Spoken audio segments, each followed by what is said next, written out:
Comment trouver plus de clients?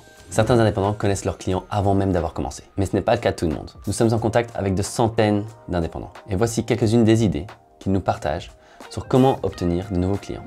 Même si la chance joue un rôle ici, évidemment, il y a plusieurs canaux par lesquels on peut trouver de nouveaux clients. Avant toute chose, nous vous conseillons de bien définir qui est votre client. Sont-ils plutôt des individus ou des entreprises? Est-ce que c'est un client répété ou est-ce qu'il faut toujours prospecter pour de nouveaux clients? Quel est le problème que vous pouvez résoudre pour eux? Où se trouve votre client? Ces questions sont importantes car bien connaître votre client est le premier pas pour savoir où aller le chercher. Tout d'abord, ne sous-estimez pas votre cercle immédiat, c'est-à-dire vos familles et vos amis. Ce sont les premiers à connaître votre projet et ça pourrait être vos premiers clients ou ceux qui vous recommanderont autour d'eux. Si vous êtes actif dans une certaine région, il vaut peut-être la peine d'être physiquement présent, peut-être en imprimant des flyers ou en publiant une annonce dans votre presse locale. Et si votre client est plutôt en ligne, alors assurez-vous d'être sur les mêmes réseaux, sur les mêmes canaux que eux et si possible avec une identité digitale forte.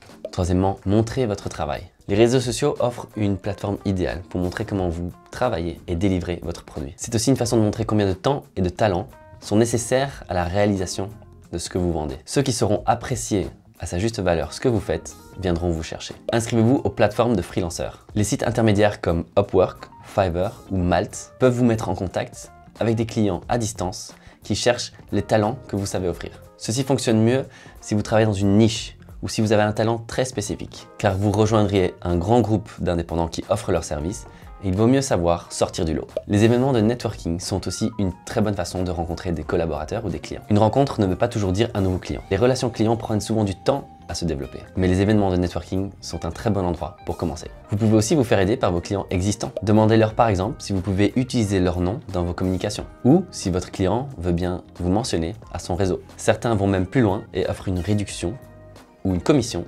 lorsqu'une recommandation se transforme en un contrat signé. Dernièrement, est-ce que vos confrères, consoeurs sont vos collègues ou vos compétiteurs? Si vous connaissez bien vos forces et vos faiblesses, les autres indépendants de votre industrie ne représenteront pas de compétition pour vous. Parfois, il vaut mieux bien s'entendre. Ce genre de collaboration vous apportera toujours quelque chose.